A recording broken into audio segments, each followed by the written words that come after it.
¿Estás ahí? ¿Estás a bordo de AM550? ¿Estás a bordo de 24/7 Noticias? ¿Querés conocer a una persona que tiene mucho para contarnos? En Viaje al Puerto de la Noche, vení que te quiero presentar a alguien. Gabriel Rafart, buenas noches, muchas gracias por recibirnos a esta hora. Buenas noches, Sergio. Gabriel, es más o menos así, ¿no? Se le puede entrar al pasado por distintos lugares. En el caso de ustedes, para hacer esta compilación, este libro, le entraron desde distintas disciplinas y varios autores. Sí, bueno, el pasado puede abordarse sin duda desde distintas dimensiones y naturalmente perspectivas, pero hablar de dimensiones es pensar la complejidad de la condición humana, y no hay duda que la cuestión del delito, de la violencia, que toca a todos y tocó a los actores de la Patagonia, desde la misma conformación de esta región en tanto integrada al Estado Nacional, bueno, es un punto para mirar la historia regional y la historia del país. Uh-huh. Cuando ustedes decidieron ingresar en este tema, fue un trabajo arduo, supongo yo, de revisar expedientes policiales, judiciales, que les llevó muchos años. Sí, me quiero detener un poquito en esta cuestión que vos destacás, digamos, la fuente histórica, el expediente judicial, los informes policiales, porque nosotros llegamos a esta temática, de hecho, descubriendo la fuente. ¿Qué quiero decir con esto? Que después de la transformación del territorio nacional de Neuquén, su conversión a provincia, hubo un archivo que prácticamente había sido olvidado, que era el archivo de la justicia letrada, o sea, aquella jurisdicción de administración de justicia que durante el tiempo del territorio había definido el orden y la ley en el territorio nacional. Ese archivo bien estás exponiendo algunos de esos expedientes, de las carátulas de esos expedientes, ese archivo estuvo alojado en la vieja cárcel en la Unidad 9 durante prácticamente 40 años. Nosotros a principios de los años 90, detrás de una investigación que no estaba ligada a la cuestión del delito, sino a la temática de la historia social de los trabajadores y puntualmente al problema de los accidentes de trabajo. Los accidentes de trabajo hasta la era peronista se tramitaban en sede judicial. Y llegamos a esos expedientes, llegamos al sitio donde estaban esos expedientes, y aún más, emprendimos un trabajo monumental de traslado de esa fuente de miles de expedientes, causas civiles, comerciales, penales, hacia la universidad. De hecho, hoy esos expedientes están bajo resguardo de la universidad. A partir de allí observamos que había un área de estudio que debíamos encarar, digamos, cada expediente judicial, ya sea aquel iniciado por robo o por suicidio o por violencia, digamos, contra las personas, merecía la atención nuestra. La idea del delito que aparece en la época estaba en relación a una calificación que hace un determinado Estado sobre determinadas conductas que hoy nosotros lo ubicaríamos dentro de lo que llamamos la criminalización de lo social. Claro, exactamente, porque justamente te iba a preguntar eso, Gabriel, cuando uno se pone a analizar hechos del pasado, puede reconstruir una trama social, de poder, económica, etcétera, pero muchas veces puede resultar injusto aplicar el lente de hoy a los patrones de conducta o sociales, culturales que había en esa época. Desde ya que es correcta tu observación. Lo que nosotros hoy calificamos de acciones fuera de la ley, hace 70 años, sin duda, tenían otra densidad. De hecho, por ejemplo, si vuelvo a la figura del bandolero, ¿no es cierto? El bandolero es el individuo que está fuera de la ley, y en los años 20, 30 del siglo pasado, y diríamos hasta los años 50, la figura era utilizada para descalificar al otro, y quienes entraban en esa categoría, desde un contrincante político hasta un individuo dedicado al abigeato, claro, o sea, al robo de ganado. Para tenerlo presente, hoy en Brasil la figura del bandolero sigue siendo utilizada también con este mismo tono, para descalificar al actor político contrincante o para identificar a quien comete asesinatos en la vía pública. Claro, claro. Sin dudas, un material realmente apasionante el que ustedes fueron analizando durante tantos años, Gabriel. Me imagino analizar el relato de quien describe la situación desde el punto de vista de la policía o de la justicia, y cómo a ustedes les permite reconstruir lo que sucedía y cómo eran cómo se entrelazaban las cuestiones de poder económicas y estas descripciones que vos mencionás. Por supuesto. Digamos, nosotros vemos en cada situación que aparece bajo una figura de época una trama de poder. Claro. Porque de hecho la administración de la ley y el ejercicio de la represión implica instancias de poder. La construcción del poder de los jueces de paz, la construcción del poder del comisario, la construcción del poder del juez letrado, está en relación también al éxito o fracaso de aquellas acciones sobre las que está dirigido toda su labor. Y aún más, las relaciones que se establecen con aquellos otros actores ligados al poder económico, a la construcción de una cierta hegemonía cultural. Eso se ve claramente cuando observamos lo que sucede frente al mundo indígena. El mundo indígena diríamos nosotros, hacia los años 20, 30 y 40, todavía siguen siendo observados y calificados en relación a los patrones de civilización y barbarie del siglo XIX. Claro. Y eso remite también a una lucha por el poder territorial. El poder territorial en manos de ciertos actores con peso en la construcción de aquella Argentina de primera parte del siglo XX.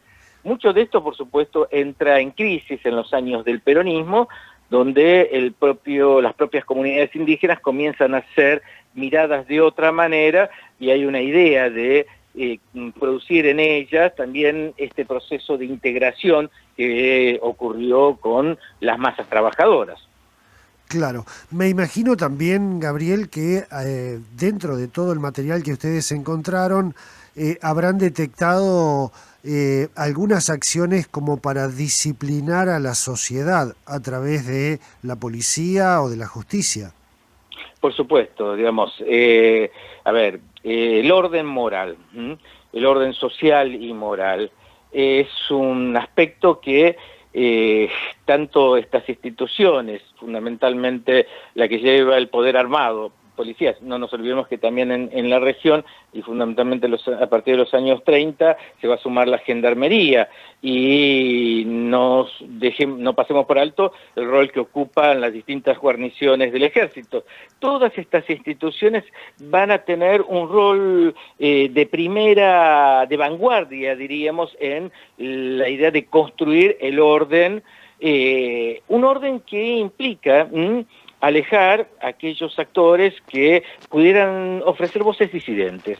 Eso lo vemos en lo que, como referíamos hoy, en una suerte de criminalización global de ciertas acciones que ocurrían en los ámbitos laborales, en los campamentos mineros, en los propios establecimientos de la industria petrolera, en diversas áreas de la vida social, donde estos actores iban con un claro propósito: la defensa del orden propietario, y la idea de que si hay voces ligadas a, en ese entonces, fundamentalmente el anarquismo y el comunismo, debían ser acalladas. Hemos cantado varias veces: si la historia la escriben los que ganan, eso quiere decir que hay otra historia. ¿Ustedes encontraron otra historia a partir de los vencidos, entre comillas? Y hay otra historia, o en todo caso, la historia social, que es lo que nosotros practicamos, o sea, la perspectiva que asumimos, trata de, si no invertir esa mirada desde arriba, sí ofrecer darle visibilidad a los de abajo. Ajá. Con esto, ¿qué queremos decir? Bueno, aquellos actores que pertenecen al mundo de los de abajo deben ocupar el verdadero sitio que construye una sociedad. Y no solo por el número, porque en definitiva son los más, sino también porque ellos van a ofrecer conductas de resistencia, también de integración, hacia un orden dado. Y eso es lo que va a producir la propia sociedad. Sí, esa imagen de la historia también, diríamos nosotros, es la de los de abajo, y no solo la que tienen en vista quienes están ocupando posiciones de poder. Gabriel, un libro que le llevó muchos años, que está integrado por varias voces y que tiene, por lo que tengo entendido, 6 partes, ¿no? Sí, el libro que vos haces referencia, Historia Social y Política del Delito en la Patagonia, es un libro que es, digamos, es la culminación de un programa de investigación que ya contaba con varios libros que se habían publicado desde que iniciamos esta temática, ya desde principios de los años 90 y durante los años 2000.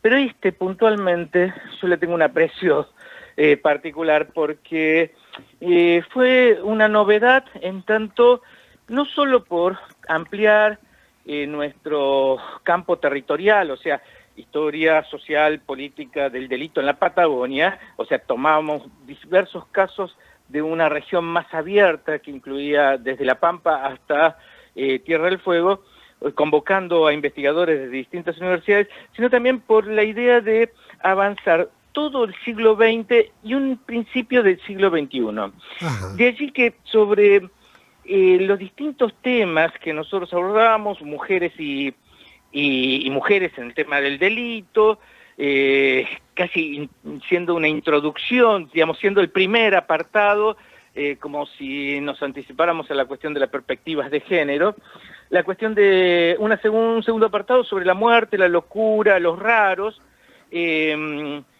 donde el alcohol y efectivamente aquellos alienados tenían allí toda su visibilidad. Un tercer apartado sobre ladrones y bandidos, ladrones de ganado hasta ladrones o personas que hurtaban a pequeños objetos, pero que eran criminalizados y los bandidos, ¿no es cierto? Claro. Una cuarta sección dedicada a la memoria y al orden en tiempo presente, y después quiero destacar algunos de esos artículos. Un quinto apartado sobre los policías y los jueces y las relaciones de poder, y después, bueno, un último apartado sobre cómo estudiar las fuentes judiciales y las perspectivas de la historia del delito. Este libro tiene un particular interés, ya que involucramos a otros investigadores, a más escritores de la arena periodística, y algunos de ellos como Susana Yaper, quien muy gentilmente nos ofreció un trabajo sobre el femicidio. Recordemos que Susana Yaper fue la primera periodista en la región en introducir el concepto de femicidio. Colega periodista del diario Río Negro. Exactamente, en su tiempo, ya no, Sí. hace años que ya no trabaja para el diario Río Negro, pero en ese tiempo, y en particular cuando ocurrió el primer triple crimen en Chipoleti, de hecho su trabajo aborda ese brutal crimen, y desde la perspectiva del femicidio. Después hay otro trabajo también de otro periodista, también del diario Río Negro, sobre el asesinato del conscripto Carrasco. Y hay otros dos trabajos que también en clave, diríamos, presentista o respecto a temas de historia reciente, ya no tanto sobre indios y bandidos en 1900, o jueces y policías en los años 20 del siglo pasado, sino sobre dos eventos que cruzaron la historia reciente de nuestro país. Uno tuvo que ver con el asesinato del diputado José Amaya, diputado de la provincia de Chubut. Exacto. Que va a ser encarcelado por la dictadura y va a morir a inicios de la dictadura por efectos de las torturas. Era un diputado del Partido Radical. Y el otro estudio que está allí presente es sobre el caso Priebke, o sea, la discusión acerca de esta figura, cómo divide aguas en la comunidad barilochense. El artículo ese fue escrito por un antropólogo que falleció el año pasado, Hans Schul, un aporte extraordinario. Digamos, ninguno de estos textos caen en la crónica liviana ni en fórmulas que podríamos decir nosotros muy cargadas propias del periodismo, digamos, del espectáculo. Todo lo contrario, tienen rigurosidad, plantean la dimensión del contexto, la implicancia de esos eventos. Por eso este libro, solamente menciono estos 4 artículos, hay otros trabajos muy interesantes en esta compilación.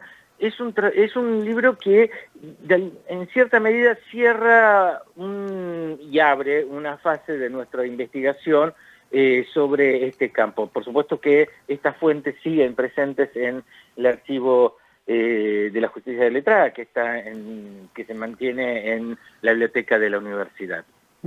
Gabriel, al abrir el panorama a toda la Patagonia, lamentablemente fundada sobre hechos de violencia, al terminar el libro todavía nos siguen quedando hechos recientes, nos siguen azotando hechos de violencia en nuestra Patagonia, porque también tendrían seguramente su lugar en este libro otros hechos recientes que han ocurrido.